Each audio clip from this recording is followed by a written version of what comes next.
भगवते प्रसादो यस्या प्रसादान्न गति कुतोऽपि दैवं स्तुवं स्तस्य यशस्त्रिशन्दं वन्दे गुरो श्रीचरुणारविन्दं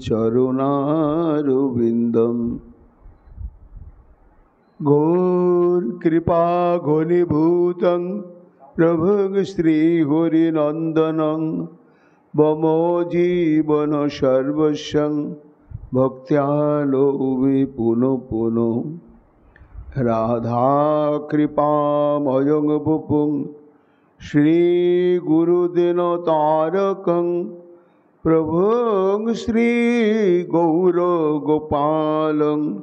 भक्त्यालोमि पुनः पुनः अजानुलम्बितभुजौ कनकावदातौ सङ्कीर्तनैकपितरो कमलायताक्षौ विश्वाम्भरो द्विजवरो जुगधर्मपालो वन्दे जगत्प्रियकरो करुणावतारो आनन्दलीलामय विग्रहाय हेमाभदिव्यच्छविसुन्दराय तस्मै महाप्रेमरसप्रदाय चैतन्यचन्द्राय नमो नमस्ते निरानन्दमिदं सर्वं प्रेमानन्दस्पदीकृतं येन तं सततं वन्दे नित्यानन्दं जगद्गुरुं श्रीअद्वैत नमस्तुभ्यं कलिजनकृपानिधे गौरी प्रेम प्रदानाय श्रीसीतापतये नमो लादिनी स्वरूपाय गौरांगसुहृदाय च भक्तशक्तिप्रदानाय गदाधर नमस्तुते प्रणमामि श्रीवासं तमाद्दं पंडितं मुदा श्रीगौराङ्गकृपापात्रं कीर्तनानन्दमानसं गौरीप्रेमप्रदायैव सर्वत्र समदर्शिने नारायणसुताय च श्रीमन्नरोहरये नमो वरापिरभिरामं मृगमदतिलकं कुण्डलाक्रान्तगण्डं कञ्जाक्षं कुम्भकण्ठं सुमेधशुभगमुखं साधुर्नस्तवेणुं श्यामं शान्तं त्रिभङ्गं रविकरो वसनभूषितं वैजयन्त्यां वन्दे वृन्दावनस्थयुवतिशतवृतं ब्रह्मगोपालवेशं नमो नलिननेत्राय वेणुवाद्यविनोदिने राधाधर सुधापालं शालिने वनमालिने हे कृष्ण करुणा सिंधु दीनबंधु जगतपते गोपेश गोपिका कांत राधा कांत नमस्तुते मुखं करोति वाचालं पंगुं लंघयते गिरिं यत्कृपातमहं वन्दे परमानंद माधवम् तप्तो कांचन गौरांगी राधे वृंदावनेश्वरी वृषभानुसुते देवी तां नमामि हरिप्रिये महाभाव स्वरूपातं कृष्ण प्रिया बुरीयसी प्रेम भुक्ति प्रदे देवी राधिका तं नमाम्यहम् वन्दे नन्दव्रजस्त्रीणां पादारविघ्नशो यशां घुरी कथोद्गीतं पुनाते भुवनत्रयम् अचतुर्वदन ब्रह्मा दिबाहुरपरो घोरी अभालोचन शंभुर भगवान वदरायणी जंग प्रभजन्तमनुपेतमपेत कृतं दैपायन विरह कातरयाजुहावो पुत्रेति तन्मयातयतरवयविनेदुस्तं सर्वभूत हृदय मुनिमानतस्मि तमादिदेवं करुणानिधानं तमालवर्णं सुहितावतारम् अपारो संसार समुद्र सेतुं भजामहे श्री भागवत स्वरूपम वंशाकल्पतरुभ्यश्च कृपा सिन्धुभ्येव च पतितानां पावनेभ्यो वैष्णवेभ्यो नमो नमो। जय रूप सनातन भट्ट रघुनाथ श्रीजीव गोपाल भट्ट दास रघुनाथ भक्ति भरे बंदी छय गोसाइर चरण जहा हईते विघ्न नाश अभीष्ट पूरण। जय गौर भक्तवृंद गौर जादेर प्राण सबे मिले देह मोरे निताय गौर भक्ति दान निताय गौर हरि बोल निताय गौर हरि बोल निताय गौर हरि बोल जय जय निताय गौर हरि बोल।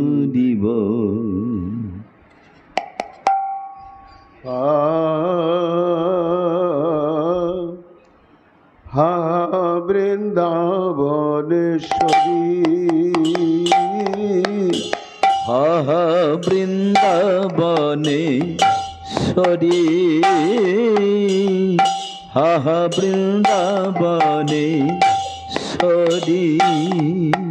तुम्हार चरण नुपुरेर ध्वनि शुनिब की श्रुति भोरे তোমার চরণ নুপুরের ধ্বনি শুনিব কি শ্রুতি ভরি। ছাত্র কমল বলয় কুণ্ডল ছাত্র কমল বলয় কুণ্ডল বেদে শঙ্খ চন্দ্র বল্লী ছাত্র কমল বলয় কুণ্ডল বেদি শঙ্খ চন্দ্র বল্লী। রাধে জব শক্তি গদা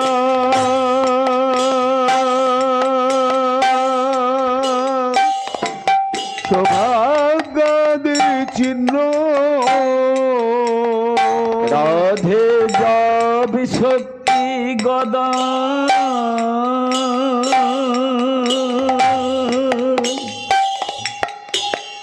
সৌভাগ্যাদি চিহ্ন আমি হেরিব নয়ন ভরে হেরিব নয়ন ভরে। রাধে জব শক্তি গদা সৌভাগ্যাদি চিহ্ন আমি হে দিব নয়ন ভরি হে দিব নয়ন ভরি। চরণ সুগন্ধ আঘ্রাণ করিয়া চরণ সুগন্ধ আঘ্রাণ করিয়া হইব কিয়ন মত চরণ সুগন্ধ আঘ্রাণ করিয়া হইব কিয়ন মত রাধে যুগল চরণ হৃদয়ে ধরিয়া রাধে যুগল চরণ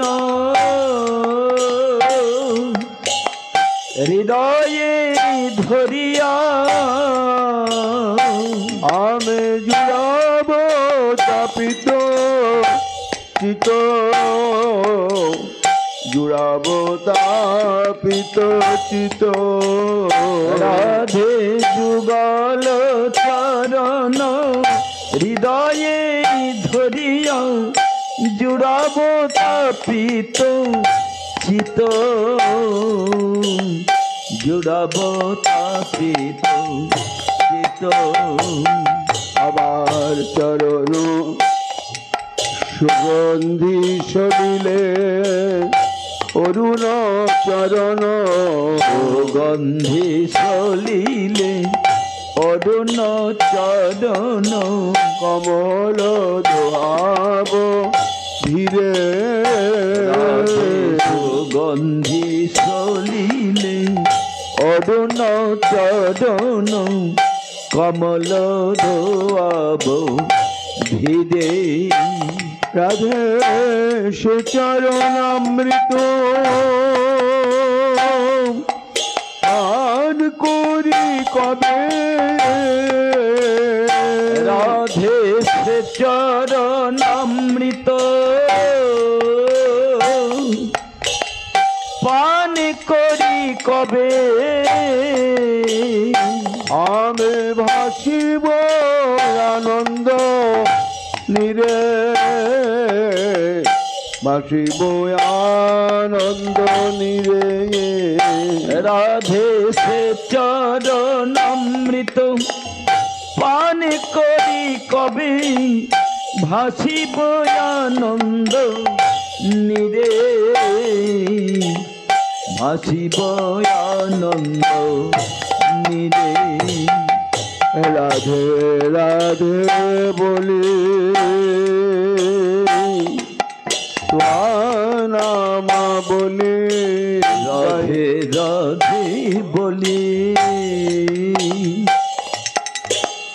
তুয়া নাম বলি গাইব উচ্চ স্বরে রাধে রাধে বলি তোয়া নাম বলি গাইব জয় সরে রাধে নামের সহিতে এ মোর পরাণ রাধে নামের সহিতে এ মোর পরাণ যাবে তুয়া পদ তলে যাবে তুয়া পদ তলে রাধে নামের সহিত এ মোর পরাণ যাবে তোমার পদ তলে যাবে তোমার পদ তলে শৈলেন্দ্র মুকুট মুনি গোবর্ধন শৈলেন্দ্র মুকুট মণি গোবর্ধন নিবাস করি রাধে শৈলেন্দ্র মুকুট মণি গোবর্ধন তটেতে নিবাস করি কৃষ্ণ দাসে নিবেদন করে কৃষ্ণ দাসে নিবেদন করে আর পূর্ণ করো প্রাণে শরীর পূর্ণ করো প্রাণ শরীর কৃষ্ণ দাসে নিবেদন করি পূর্ণ করো প্রাণেশ্বরে পূর্ণ করো প্রাণেশ্বরে।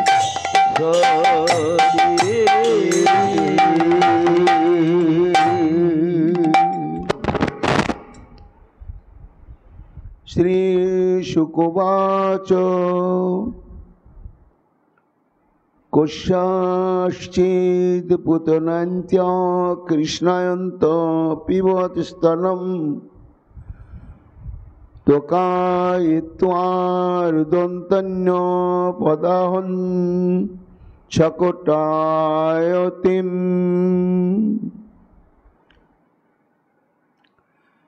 সর্ববেদান্ত সার সর্বপুরাণ চক্রবর্তী লীলা পুরুষোত্তম ভগবান শ্রীকৃষ্ণের শব্দ ব্রহ্মময় বিগ্রহ এই শ্রী শ্রীমদ্ ভাগবত মহাপুরাণের দশম স্কন্ধে 30তম অধ্যায় 15 সংখ্যক শ্লোক মধ্যে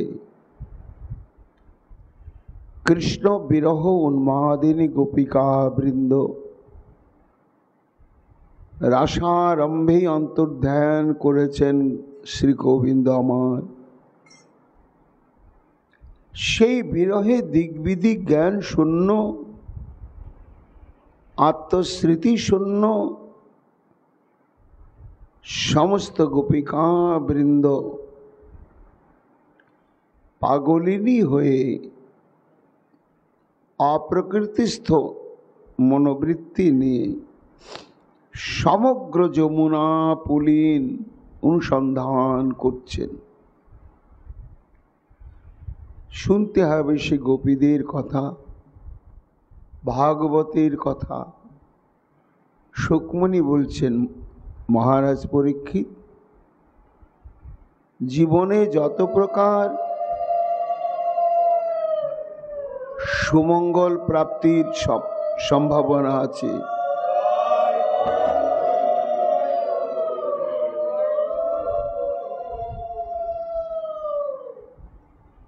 মানব জীবনের পাপ তাপ ক্লেশ শোক মোহ তা দূর করবার একটাই পথ, আর দ্বিতীয় কোনো পথ নেই, আর দ্বিতীয় কোনো পথ হবেও না। সেই পথটি কি না? গুণানুবাদ শ্রবণং মুরারি, অর্থাৎ শ্রী গোবিন্দের রূপ গুণ লীলা মাধুর্যাদির কথা নিরন্তর শ্রবণ। ভাগবতের সর্বত্রই এই ভগবত প্রসঙ্গ শ্রবণ কীর্তন স্মরণ মাহাত্ম্য প্রসঙ্গ প্রতিটি স্কন্ধে, এমনকি প্রতিটি অধ্যায়ে একটি বা দুটি বা পাঁচটি করে শ্লোকে ব্যক্ত করা হয়েছে। অর্থাৎ সমস্ত কিছু উপাখ্যানের মাঝে মাঝে ওই একটি কথায় বারবার জনচিত্রে দাগ কেটে দেওয়া হচ্ছে যে জীবনের সর্বপ্রকার দুঃখকে দূরীভূত করার একমাত্র মহৌষধই হচ্ছে মহতের মুখে ভগবানের লীলা কথা শ্রবণ। তাই মৈত্র ঋষি তার নিকটে সমাগত হয়েছিলেন উদ্ধব কর্তৃক অনুপ্রাণিত হয়ে। বিদুর যখন হরিকথা প্রসঙ্গ শ্রবণ করতে চাইলেন মৈত্র মুনির কাছে, তখন মৈত্রমণি বলেছিলেন যে দেখো বিদুর, নান্য পন্থা বিদ্যতে আয়নায়, বিকল্প মানুষের এই দুঃখ অপনোদনের কোনো পথ নেই। অশেষ সংক্লেশ সম্যং বিধত্তে গুণানুপাদ শ্রবণং মুরারি, কিংবা পুনস্তচ্চরণার বিন্দ পরাগ সেবারতি আত্মলব্ধা। অর্থাৎ লীলা পুরুষোত্তম ভগবান তিনি অপ্রাকৃত সচ্চিদানন্দময় স্বরূপ বিগ্রহ। এবং হে বিদুর, কৃষ্ণ কৃষ্ণ নাম কৃষ্ণ লীলা বৃন্দ, কৃষ্ণের স্বরূপ সম সবই চিদানন্দ। অর্থাৎ এ জগতে মিশ্রিটাই মিষ্টি লাগে, কিন্তু মিশ্রি বললে কখনো মিষ্টি লাগে না। আবার কাগজেতে মিশ্রি লিখে চাটলে মিষ্টি লাগে না। কেন লাগে না? আর মৈত্র ঋষি বলছেন যে আমার গোবিন্দ যেমন স্বয়ং তিনি সচ্চিদানন্দ বিগ্রহ, তার সঙ্গ প্রাপ্ত হলে, তার স্পর্শ হলে, তার সঙ্গে সম্বন্ধযুক্ত হলে চিত্ত চিরকালের জন্য সদানন্দময় দশায় প্রাপ্ত হয়। ঠিক তেমনি শ্রীকৃষ্ণের নামও তাই। শ্রীকৃষ্ণেতে যত যত আস্বাদনীয়তা রয়েছে, কৃষ্ণের নামের মধ্যেও তাই আছে। শ্রীকৃষ্ণের মধ্যে যত যত মিষ্টতা আছে, শ্রীকৃষ্ণের যে লীলাবলী, সে লীলার মধ্যেও ততোধিক মিষ্টতা রয়েছে। এমন যে ভগবানের লীলা প্রসঙ্গ, তা যদি শ্রদ্ধান্তকরণে সাধু সঙ্গে শ্রবণ কীর্তন করা হয়, অশেষ সংক্লেশ সমং বিধত্তে, মানব জীবনে এমন কোনো দুঃখ, এমন কোনো বঞ্চনা, ঘাত প্রতিঘাত, ব্যথা বেদনা নেই যা শ্রী গোবিন্দের লীলা কথা শ্রবণের দ্বারা দূর হবে না। তো এখানে সাধারণ শ্রবণকারী ব্যক্তি সাধুসঙ্গে বসে শ্রবণ করলেই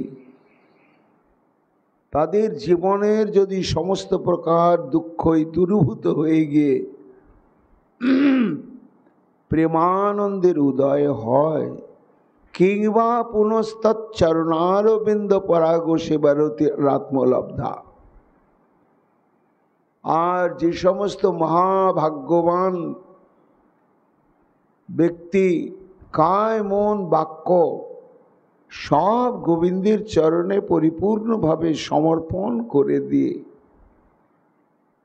গোবিন্দের চরণের রজকণাতে নিরন্তর ধূসরিত হন এবং কৃষ্ণ সেবায় যাদের জীবন, এই রকম যে কৃষ্ণ সমর্পিত ভক্তগণ, তারা যে সর্বদুঃখ সর্বকষ্টের থেকে চিরকাল মুক্ত হয়ে সদানন্দ স্বরূপ প্রাপ্ত হবে, এতে কোনো আশ্চর্য নেই। এই জন্যই শ্রবণম কীর্তনম স্মরণম, এটার উপরেই ভাগবত বিশেষভাবে জোর দিয়েছেন। শুনতে হবে। এইবার শোনারও আবার বিচারবোধ রয়েছে। সর্বশেষ যখন রাগ ভক্তির অনুশীলন করতে থাকবে সাধক, রাধা দাস্য পাবার জন্য যখন অন্তঃকরণে যথার্থ লালসার উদয় হবে, তখন শ্রীমদ্ ভাগবতের মুখ্য লীলা শ্রবণ করতে হবে। সেটি মহারাস লীলা, বেণুগীত, যুগলগীত, ভ্রমর গীত, এই সমস্ত। আর বাকি যত যত সমস্ত লীলা, সেটি হচ্ছে প্রাথমিক ভক্তদের জন্য। তা এই জন্যই শ্রবণ মধ্যে শ্রেষ্ঠ কোন শ্রবণ? রাধা কৃষ্ণ প্রেম কেলি কর্ণ রসায়ন। এই রাধা কৃষ্ণ প্রেম কেলি লীলাটার নামই হচ্ছে সর্বলীলা মুকুটমণি মহারাস লীলা। আমার সকল রসের ধারা তোমাতে আজ হুক নাহারা। অর্থাৎ গোপিকা গণের অন্তরে, মনে, প্রাণে, দেহ প্রত্যেকটি শিরা উপশিরা, কণায় কণায় যত যত শ্রীকৃষ্ণ সেবা বাসনা রয়েছে, সমস্ত প্রকার সেবা বাসনা একই সঙ্গে সহস্র ধারায় উচ্চারিত হয়েছিল মহারাসলীলাতে। এই জন্য সেই রাসলীলায় আমাদের নিরন্তর শ্রবণ করতে হবে। শুকমুনি বলছেন, মহারাজ,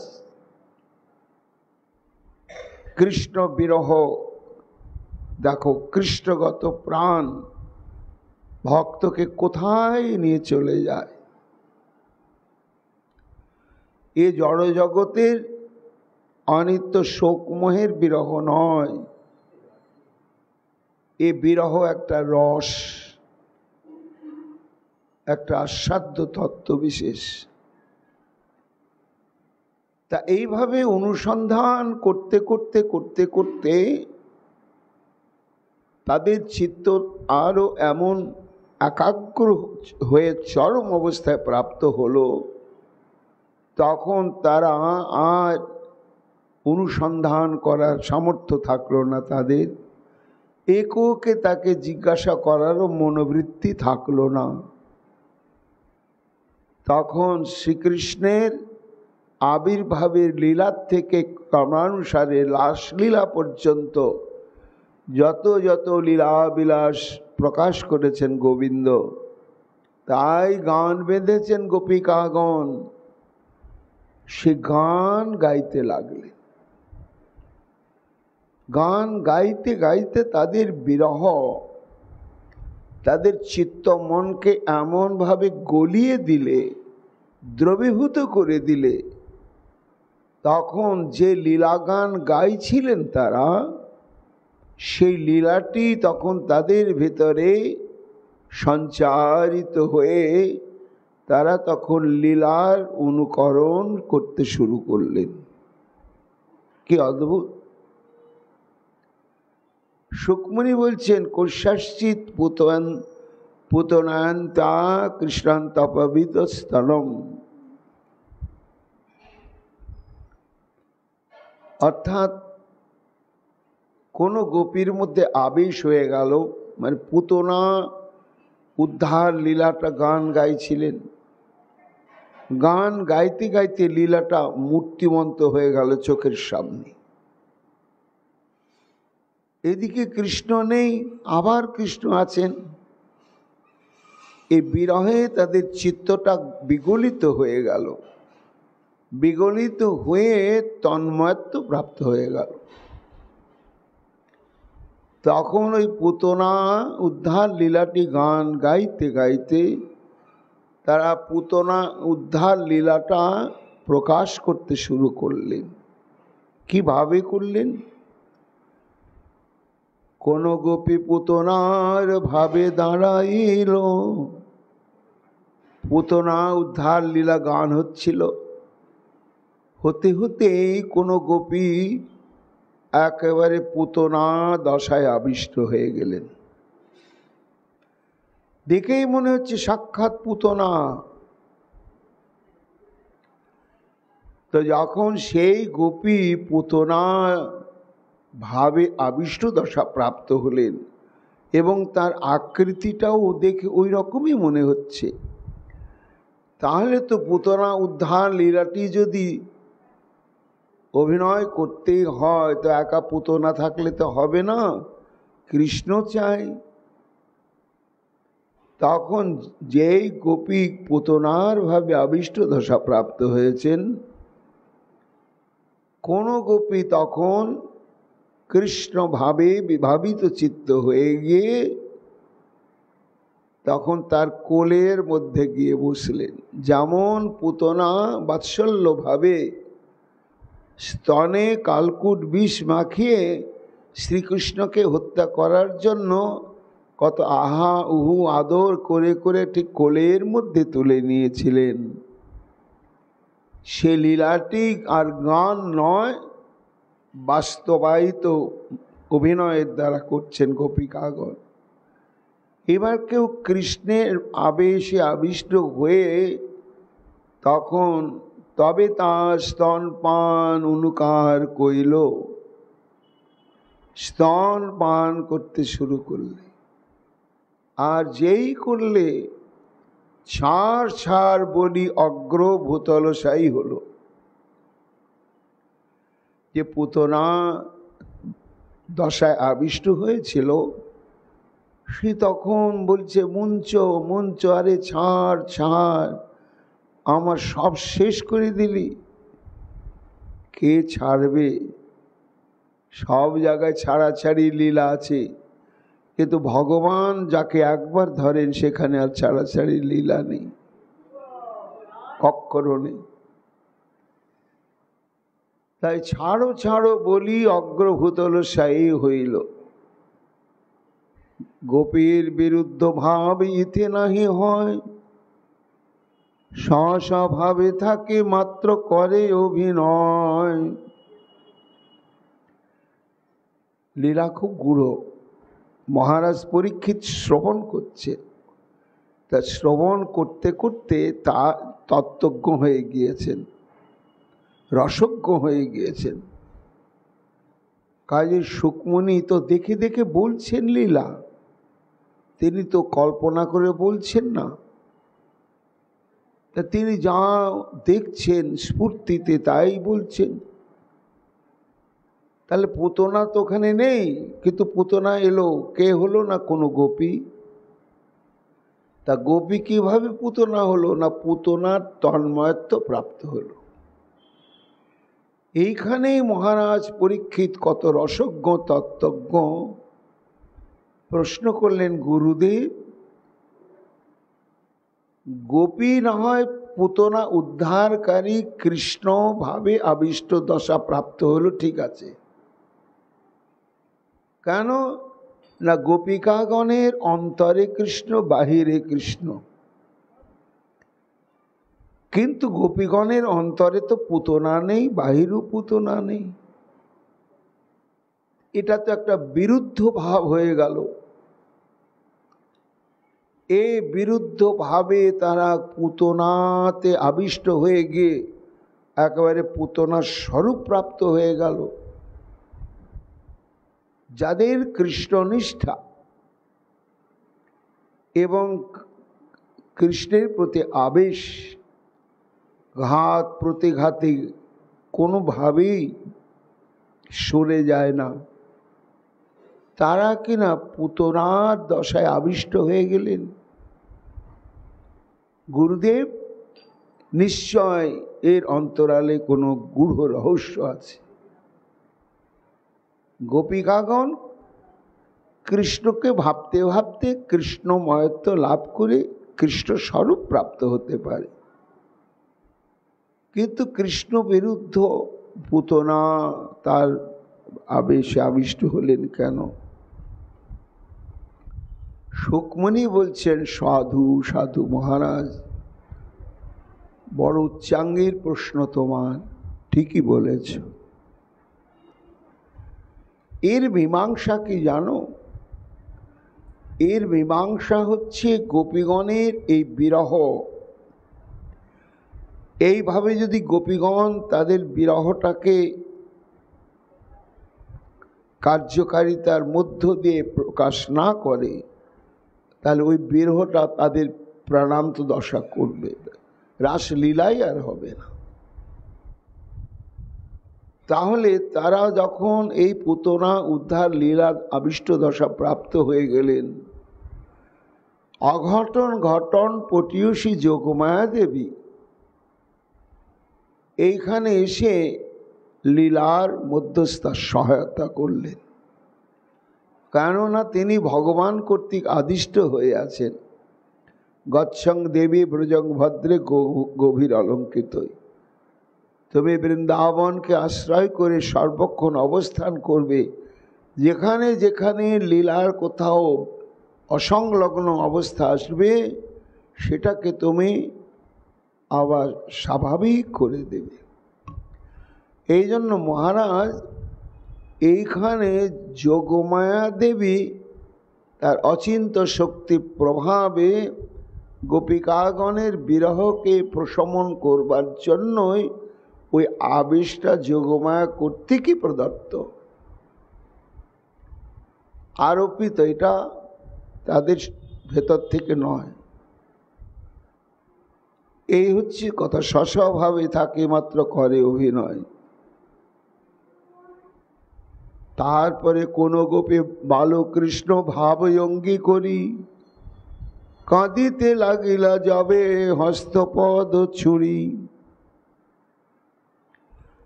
আবার কোন গোপী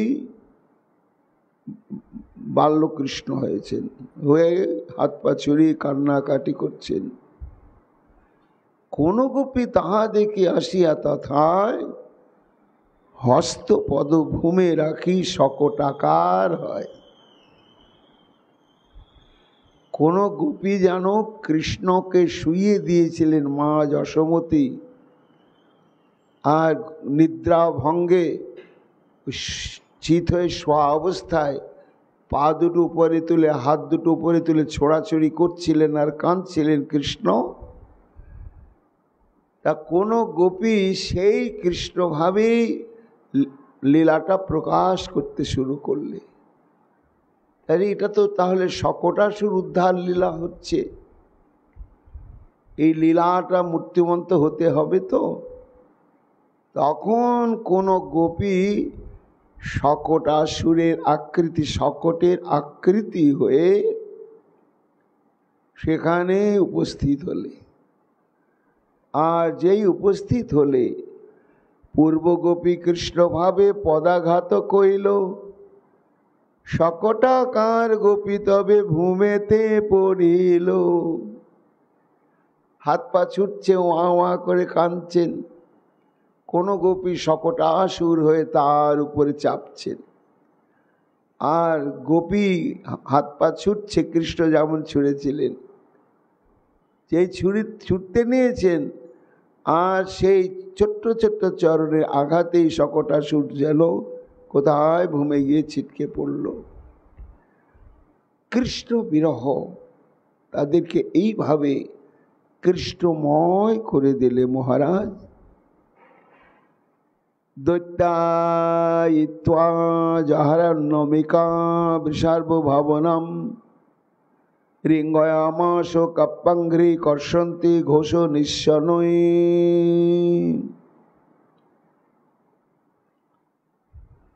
আবার আর একটা লীলার উদ্দীপন হয়ে গেল সব গোপীগণের মধ্যে কৃষ্ণ বিরহে। তৃণাবর্ত ভাব কেহ অঙ্গীকার করি ঝটিতি আইল বাহু যুগল বিস্তারি। শকটাসুর ঘূর্ণিবাত রূপে নন্দালয়ে এসে শ্রীকৃষ্ণকে যেমন তুলে আকাশে নিয়ে গিয়েছিলেন, তেমনি সত্যি সত্যি কোনো গোপী ওই তৃণাবর্ত নামক দানবের ভাবে আবিষ্ট দশা হয়ে এমন অভিনয় করতে লাগলেন, এসে দাঁড়ালেন, ঠিক দেখে মনে হচ্ছে তৃণাবর্ত। তা তৃণাবর্ত যখন, তখন তো তৃণাবর্ত লীলাটি এখানে অনুষ্ঠিত হতে হবে। তাহা দেখে কোন গোপী বালকৃষ্ণ হইল। অর্থাৎ তৃণাবর্ত যেমন বালকৃষ্ণকে নিয়ে উড়িয়ে আকাশে চলে গিয়েছিলেন, এইবার কোন গোপী বালকৃষ্ণ রূপ ধারণ করলে তখন তাহাকে কোলেতে তুলি, তবে সে ভাগিল। যে তৃণাবর্ত দানব হয়েছিল আর যে বালকৃষ্ণ হয়ে তার নিকটে গিয়েছিল হামাগুড়ি দিয়ে, তখন সেই বালকৃষ্ণকে তুলে নিয়ে দৌড়াতে শুরু করলে। তাহাতে কোলে তুলে তবে সে ভাগিল। কোলে উঠি গোপী তার কণ্ঠ আঁকে রইল, ছুড়িয়া সে হস্তপদ ভূমিতে পড়িল। ঠিক তৃণাবর্ত উদ্ধারে যে লীলাক্রম হয়েছিল, বালকৃষ্ণ রূপে যে গোপী যাকে নিয়ে তৃণাবর্ত যাচ্ছিল, ঠিক তৃণাবর্তের কণ্ঠকে যেমন ছোট্ট ছোট্ট হাত দিয়ে বালকৃষ্ণ আমার চেপে ধরেছিলেন, আর তাতে শ্বাস প্রশ্বাস সব বন্ধ হয়ে গিয়েছিল, শেষে ভূমে পড়ে গিয়ে প্রাণ ত্যাগ করলে। ঠিক যে গোপী তৃণাবর্ত সেজেছিল, এইবার শ্রীকৃষ্ণ তারকে কণ্ঠে ধরে আঘাত করছে যখন, তখন সে ভূমিতে পড়ে গেল। এইভাবে তৃণাবর্ত উদ্ধার লীলার অনুকরণ তারা করতে শুরু করলে। কোন গোপী গুড়ি গুড়ি হামা দিয়ে চলে, কৃষ্ণ যথা মা যশোদা রাঙ্গিনার তলে। গোপভাবে কতেকো গোপী নিকটে আসিয়া, গোপাল আইস মোর কোলেতে ধাইয়া। আবার রিঙ্গন লীলা, হামাগুড়ি গোপাল শুয়ে থাকতে থাকতে এখন বসতে শিখেছে, আবার বসতে শুধু শেখেনি, একটু হামাগুড়ি দিয়ে ছোটাছুটি করতে শিখেছে। এই এক অদ্ভুত সৌন্দর্য মাধুর্য, মায়ের আনন্দ ধরে না। সুকমণি বলছেন কৃষ্ণ বিরহে গোপিকাগণের সেই লীলার উদ্দীপন হলো। তখন কোনো গোপীর মধ্যে মা যশোদার ভাব, রোহিণী দেবীর ভাব আবেশ এসে গেল, আর সে বালগোপাল রূপে হামাগুড়ি দিয়ে যাচ্ছে। এমন সময় কোনো গোপী তারা গোপের ভাবে আবিষ্ট হলে, বেটা ছেলে পুরুষের ভাবে আবিষ্ট হলে, হয়ে হামাগুড়ি দিয়ে চলে যাওয়া সে গোপীকে ডাকছে, ও গোপাল, ও গোপাল, এসো এসো এসো। যেন অচেনা অজানা লোককে দেখলে শিশুরা একটু ভয় পায়, আসেই না, বরং অন্যদিকে যেমন হামাগুড়ি দিয়ে জোরে জোরে চলতে থাকে, শ্রীকৃষ্ণ আমার সেইভাবেই যাচ্ছেন, অর্থাৎ সেই গোপী। কৃষ্ণ রামায়িতে দেতু গোপান্তস্য কাশ্চন বৎসয়াতিন হন্তি চান্না তত্রৈকাতু বকায়তে। সুকমণি বলছেন, মহারাজ পরীক্ষিত, দেখো কৃষ্ণ লীলার অনুকরণ একের পর এক গোপিকাগণ বিরহে তন্ময় দশা প্রাপ্ত হয়ে তারা অভিনয় করে চলেছে। আর এইভাবে যদি অভিনয়ের মধ্য দিয়ে তাদের ভেতরে সঞ্চিত যে বিরহ, সেটিকে যদি এই বহিঃপ্রকাশ না ঘটাতে পারত, পুনরায় আর রাসলীলা হওয়ার সম্ভাবনা থাকতো না। কেননা বিরহটা এতই তীব্র বিরহ ছিল। সুকমণি বলছেন, কৃষ্ণ রামাইতে দেতু গোপায়ন্তস্য কর্ষণ। আবার গোচারণ লীলার অভিনয় শুরু হলো। নন্দ বাবা গোষ্ঠাষ্টমী তিথিতে আনুষ্ঠানিক যাগযজ্ঞ পূজা পাঠাদি সমাধা করে কৃষ্ণ আর বলরামকে দায়িত্ব দিলেন, সিং ওঠে নাই, এরকম বাছুর তোমরা চড়াও, চড়িয়ে চড়িয়ে অভিজ্ঞতা লাভ করো, আর বয়সও তোমাদের একটু বাড়ুক, তখন সিংওয়ালা বড় বড় গাই তোমরা চড়াতে যাবে। তাই বৎসচারণ লীলার অভিনয় করছেন গোপী। কোন গোপী কৃষ্ণ ভাবে যবে দাঁড়াইল, তার পাশে অন্য গোপী বলায় হইল। বৎসচারণে যাবেন, তাই কোন গোপী ঠিক বৎসচারণ উদ্যোগী কৃষ্ণের মতোই কণ্ঠস্বর ভাব ভঙ্গি সব প্রকাশ করতে শুরু করলে। যেই করলে তখন দেখছে, আহা, এই লীলায় তো বলদেব ছিল পাশে, তাহলে তো একটা বলদেবেরও প্রয়োজন আছে। তাই তার পাশে অন্য গোপী বলায়ও হইল। কোন গোপী শ্রী বলদেব চন্দ্রের ভাবের আবেশে এমনভাবে গিয়ে যে কৃষ্ণাবিষ্ট দশা প্রাপ্ত হয়েছে তার কাছে দাঁড়ালে দেখে মনে হচ্ছে ঠিক যেন সাক্ষাৎ কৃষ্ণ বলরাম। অন্য অন্য গোপী তবে শ্রীদামাদি হইয়া দাঁড়াইল ভাবাবেশে তাদের ঘিরিয়া। গোষ্ঠ যাত্রা, প্রত্যেক দিন গোষ্ঠ যাত্রা যেভাবে হয় সেটি কৃষ্ণ বলরাম মাঝখানে থাকে আর ঘিরে ঘিরে রাখাল বৃন্দ। ঠিক সেই লীলাটি আবেশে তারা অনুকরণ করে অভিনয় করতে লাগলে, অর্থাৎ সেই লীলা প্রকাশ করতে লাগলে। শ্যামলী ধবলি আদি গাভীর স্বভাব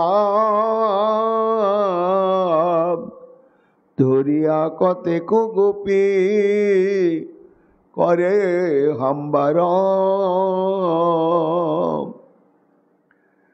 পরীক্ষিত বলছেন, গুরুদেব, তাহলে এই যে গোচারণ লীলার উদ্দীপনে তারা আবিষ্ট দশা প্রাপ্ত হলেন, ভালো, তা কৃষ্ণ বলরাম তো একাই যান নাই, সব ছোট ছোট বাছুর ছিল, ধেনু বাছুর। তা না হলে তারা ধেনু রাখাল হয়ে ধেনু চড়াতে বেরোবেন, এটা বোঝা যাবে কি করে? সুকমণি বলছেন, মহারাজ ওই দেখো না, ধরিয়া কতেক গোপী করে হাম্বারব, কতগুলো গোপী বাছুরের মতন হয়ে গেল, একেবারে তাদের কণ্ঠস্বর বাছুরের মতন, চলাফেরা যেন বাছুর। এইভাবে অনেক গোপী বাছুর হয়ে আগে আগে চলতে লাগলেন, আর কৃষ্ণ বলরাম হেই হেই হেই হেই করে তাদেরকে নিয়ে যাচ্ছেন গোচারণ। কৃষ্ণ বিরহ বিধুরা গোপিকাগণের এই অদ্ভুত লীলা চলতে শুরু করলে। কেহ বৎসাসুর হইল, কেহ বকাসুর, কেহ বা মারিতে চলে হয়ে কৃষ্ণ সুর। এইভাবে তো অনেক গোপী গাভী রূপ ধারণ করে চললে, আর গোচারণে গিয়ে পুতনা শকটাসুর তৃণাবর্ত নিধনের পরে কংস ভীত সন্ত্রস্ত হয়ে একের পর এক অসুর প্রেরণ করতেই থাকলেন কৃষ্ণ বলরামকে হত্যা করবার জন্য। তাই পরবর্তী অসুর এলো বৎসাসুর, একটা বাছুরের রূপ ধারণ করে সব বাছুরের দলে মিশেই থেকে গেল। কিন্তু শ্রীকৃষ্ণ বুঝতে পারলেন এটা আসল বাছুর নয় এবং তাকে নিধন করলেন। আজকে কৃষ্ণ বিরহেতে গোপিকাগণের সেই লীলার স্ফূর্তি এসে গেল, আর যেই স্ফূর্তি এসে গেল তখন তারা তদনুরূপ লীলাটাই অভিনয়ের দ্বারা প্রকাশ করতে লাগলেন। কেউ বৎসাসুর হয়ে কৃষ্ণকে আক্রমণ করলে, কেউ আবার বকাসুর রূপে অভিনয় করতে করতে গিয়ে কৃষ্ণকে আক্রমণ করলে। আর যে গোপী কৃষ্ণ হয়েছে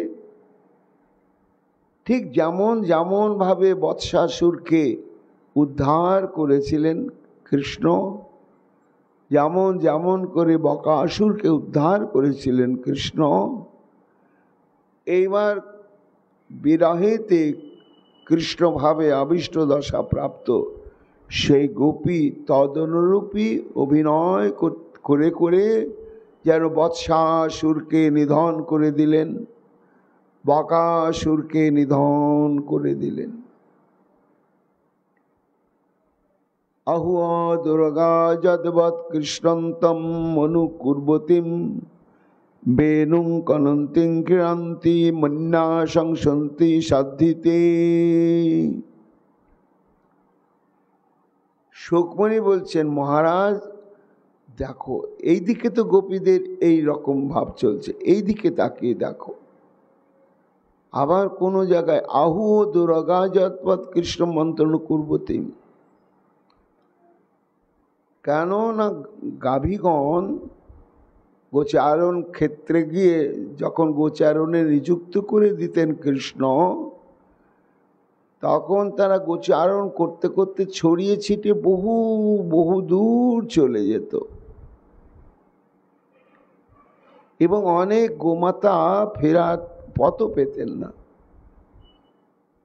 তখন শ্রীকৃষ্ণ বাঁশি বাজাতেন গোমাতার নাম ধরে ধরে, আর ওই বংশীধ্বনি শ্রবণ করেই যত দূরেই চলে যাক আর পথ যতই ভুলে যাক, বংশীধ্বনি শ্রবণ করে গোপী সেই গাভীগণ ঠিক সে গোবিন্দের সম্মুখে দাঁড়িয়ে জিহ্বাটাকে উল্টো করে কৃষ্ণের চরণ লেহন করতেন। স্নেহে গাভী শ্যাম অঙ্গ চাটে। শুকমণি বলছেন, মহারাজ গোপিকাগণ কৃষ্ণ বিরহে সেই লীলার উদ্দীপনে সেই লীলাতে আবিষ্ট হয়ে গেলেন।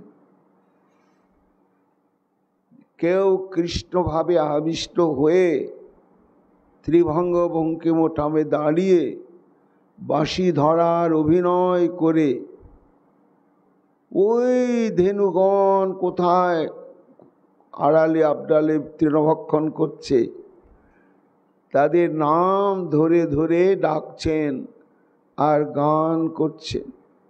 বাঁশি তো নেই, কিন্তু এমনি তারা অভিনয় করে এমনভাবে লীলা প্রকাশ করছেন যে বুঝতে অসুবিধা হচ্ছে না যে এখন এই লীলার ভাবে আবিষ্ট হয়েছেন গোপিকাগণ।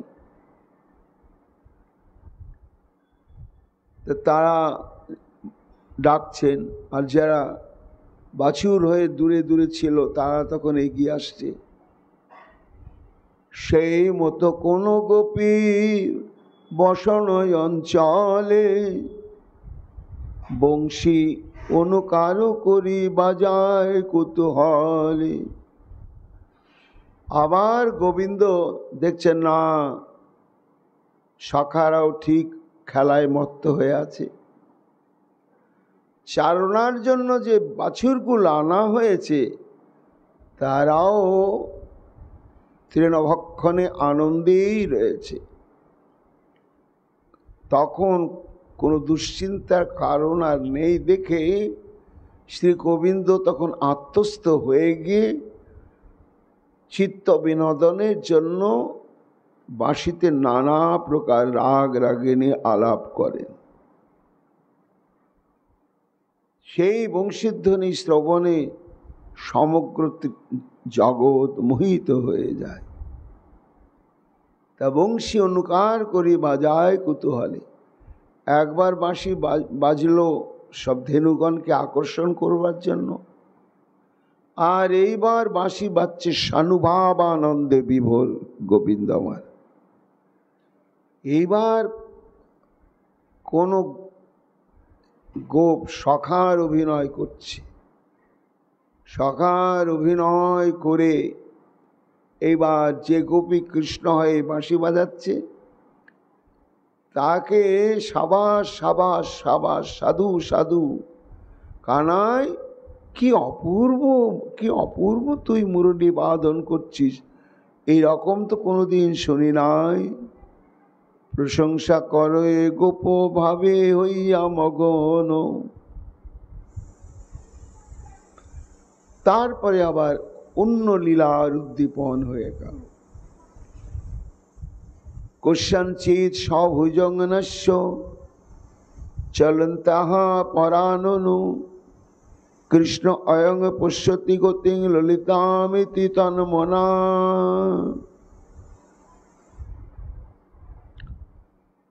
কস্যাঞ্চিৎ সভুজঙ্গনস্য,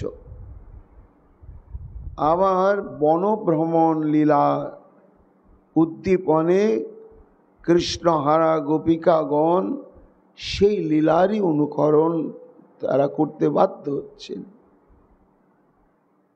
তাই বৃন্দাবনের যেন বনশোভা দেখছেন।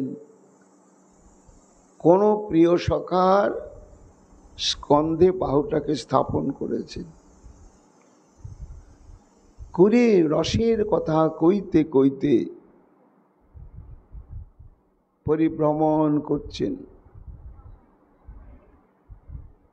আবার চলিতে চলিতে বলে সবার ডাকিয়া, মুই কৃষ্ণ মোর গতি দেখো আসিয়া।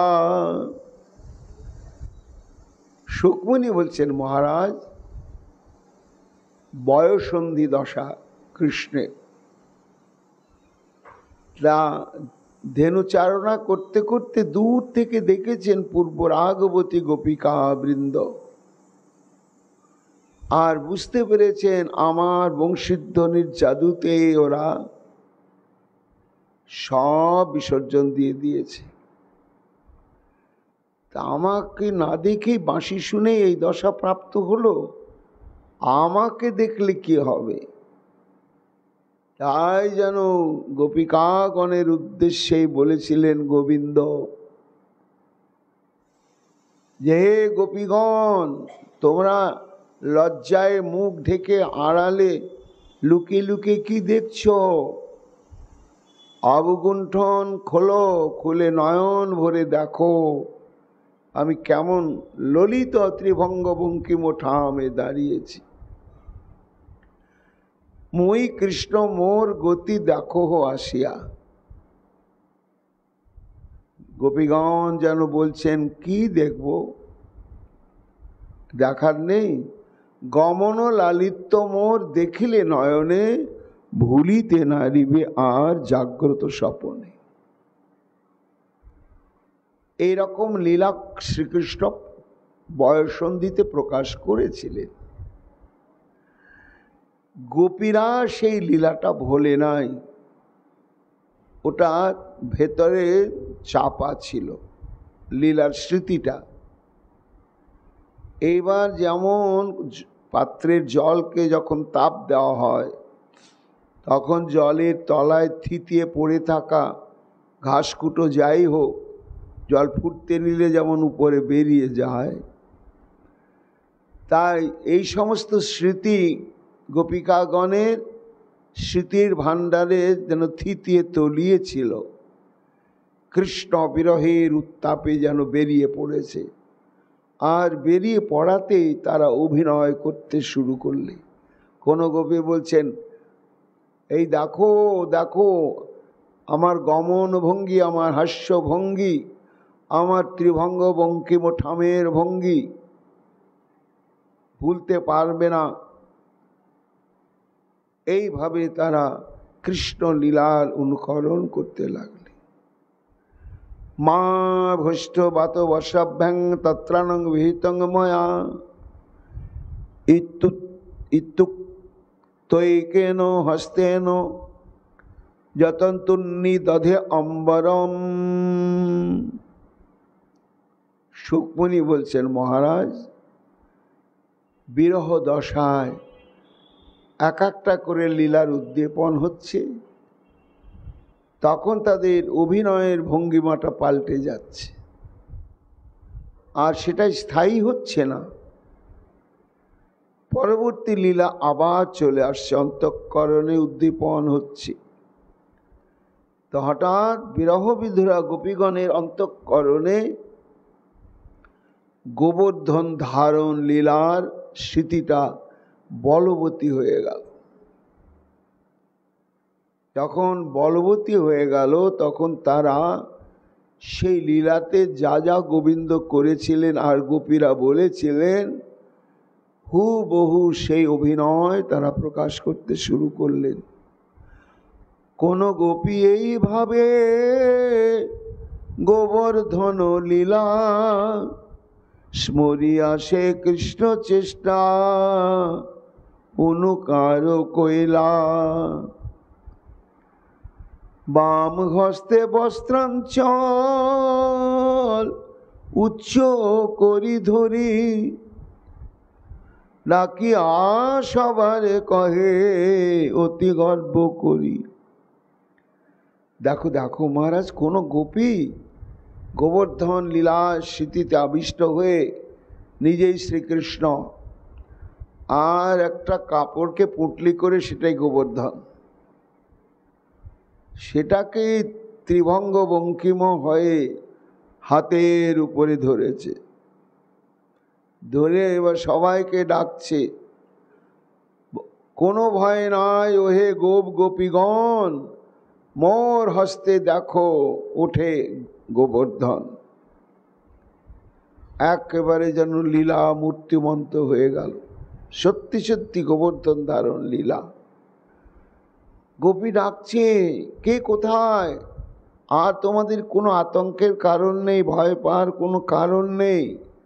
এই দেখো আমি ছাতার মতন ধরেছি গোবর্ধন, যতই প্রাকৃতিক দুর্যোগ আসুক সব সামাল দেবে। এসো সবাই তলে এসো, ইহার ভেতরে সবাই এসো তারা করি, কি করিবে ইন্দ্র ছাড় তার বজ্র ধরি। ঠিক কৃষ্ণ যা যা বলেছিলেন, যা যা করেছিলেন গোবর্ধন লীলায়, কোন গোপী চরম বিরহ দশায় সেই লীলারই অভিনয় আর সেই ভাবই প্রকাশ করতে শুরু করলেন।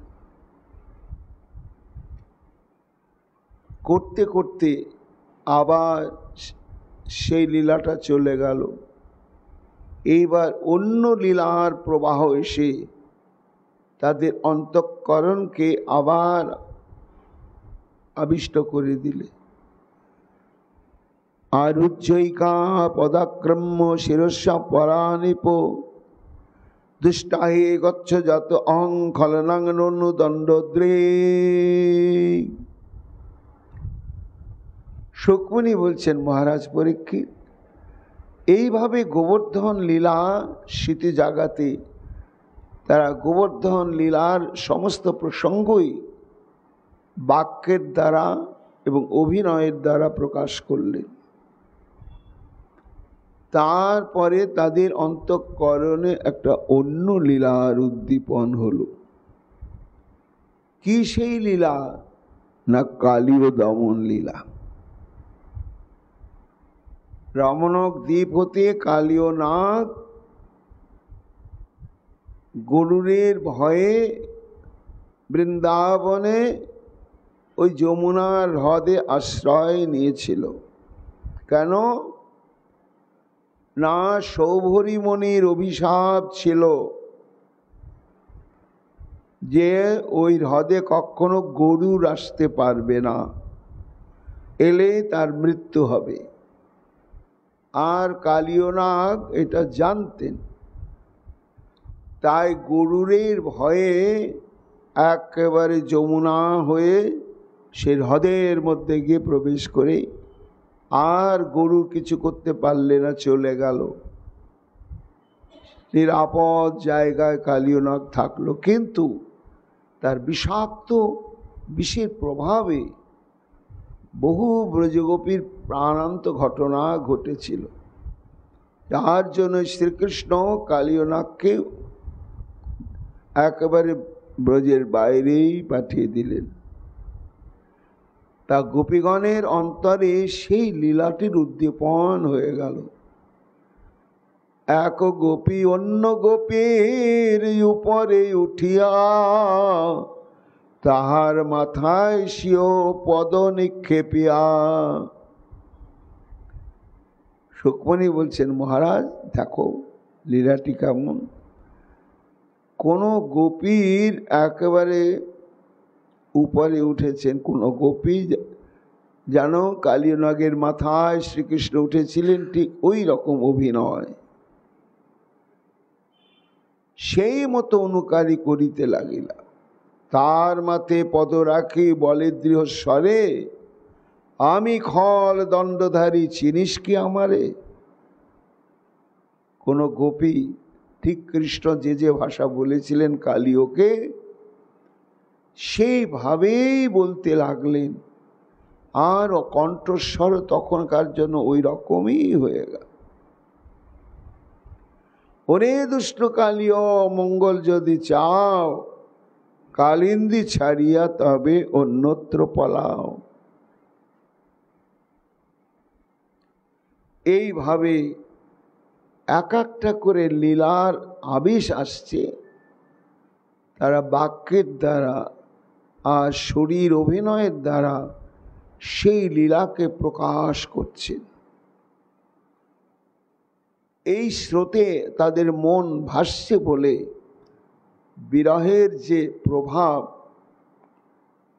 সেটা একটু কমে গেল। তত্রৈক বাচ হে গোপ্য দাবাগ্নিং পুষ্যতন্নলম চক্ষুং শস্য পিদগ্ধং ভূ বিদাস্যে ক্ষেম মঞ্জসা। কালীয় দমন লীলার পরে আবার একটা লীলার উদ্দীপন হলো গোপিকাগণের অন্তরে। কি না, একবার অগ্নিদত্ত কংস কর্তৃক প্রেরিত হয়ে বৃন্দাবনের গোচারণ ক্ষেত্রে দাবানল প্রজ্বলিত করেছিল,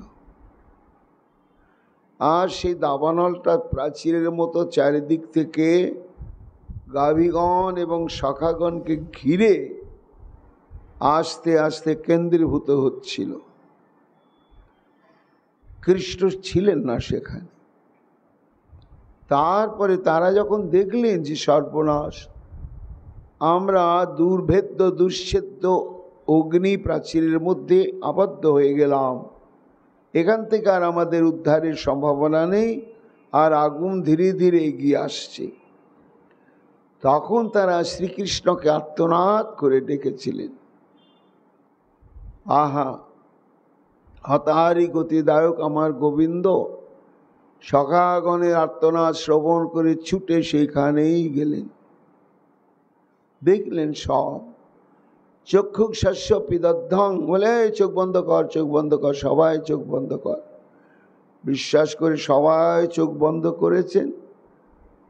আর শ্রীকৃষ্ণ তখন অগ্নিকে পান করে নিলেন।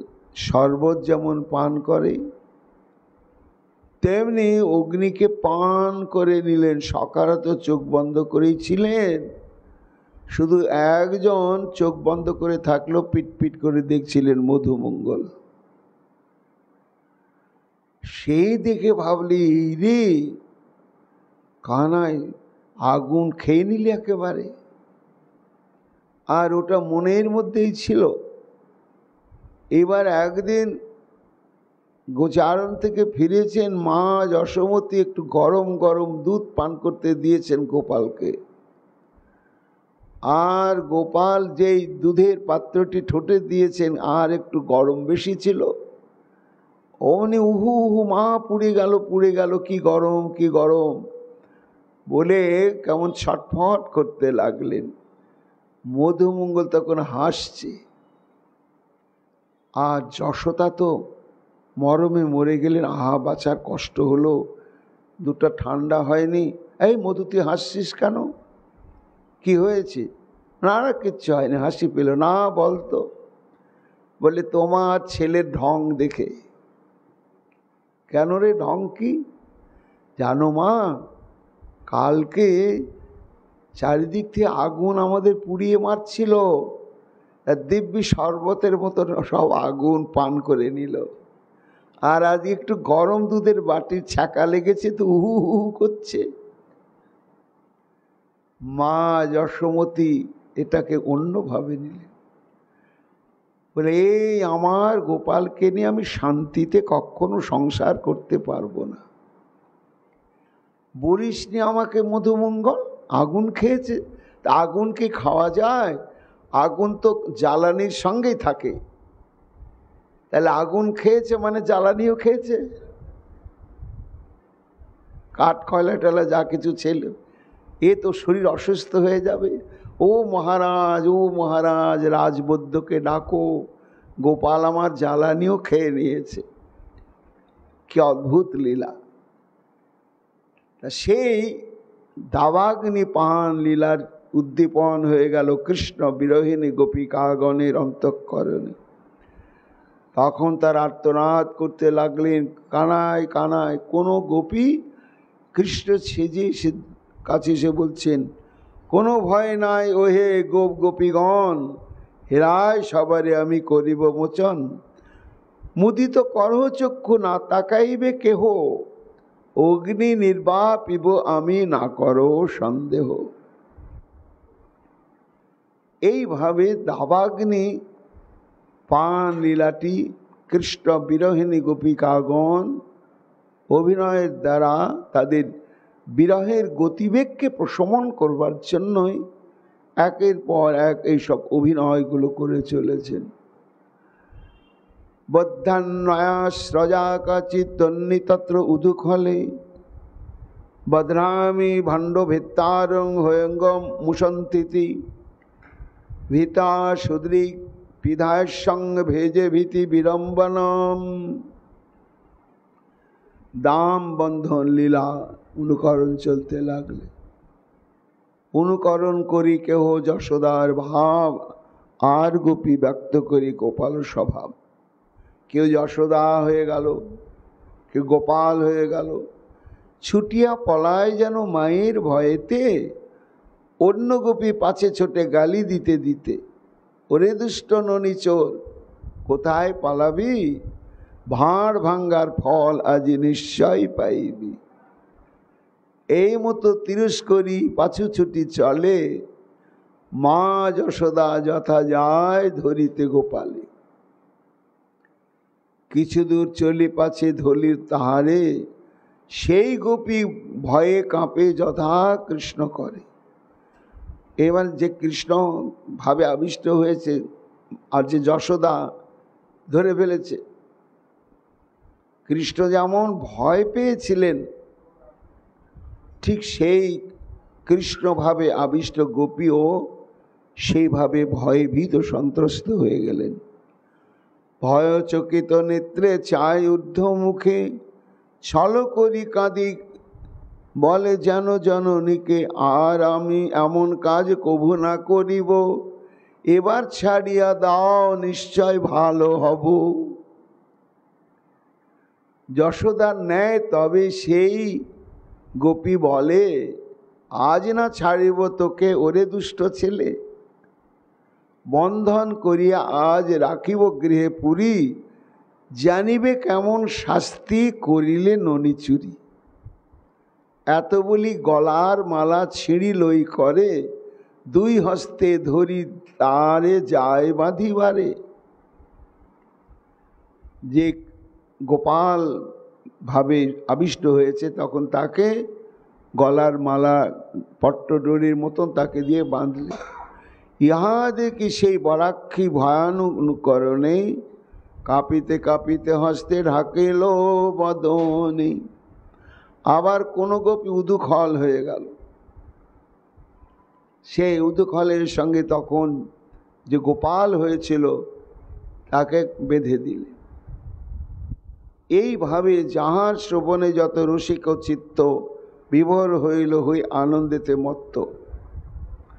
গোপীগণের কান্তাভাব চিরস্থায়ী হয়। সুকমণি বলছেন, মহারাজ কত যোগী ঋষি সন্ন্যাসী স্মরণাঙ্গ ভক্তি অনুসরণ করতে গিয়ে মহারাসলীলার এই অন্তর্ধান লীলায় গোপীগণের যে চিত্তবিক্ষেপ, এটি তারা আস্বাদন করে আনন্দে অভিভূত হয়ে নয়নের জলে ভাসছেন। যে বিরহ কি অবস্থা! রসবেত্তাগণের ইতে নাহি অন্য জ্ঞান, অভক্ত মরে করি জ্ঞান অভিমান। এইভাবে দীর্ঘক্ষণ কৃষ্ণ লীলার অভিনয় করতে করতে করতে করতে আবার তাদের এই ভাবের পরিবর্তন এসে গেল। তো ভাবের পরিবর্তন আসার পরে তখন আবার কি লীলার উদয় হলো, আগামীকাল আমরা তা শ্রবণ কীর্তন করব। এখনকার মতো ভাগবতী কথা এখানেই বিশ্রাম লাভ করছে। নিতাই গৌর হরি বল।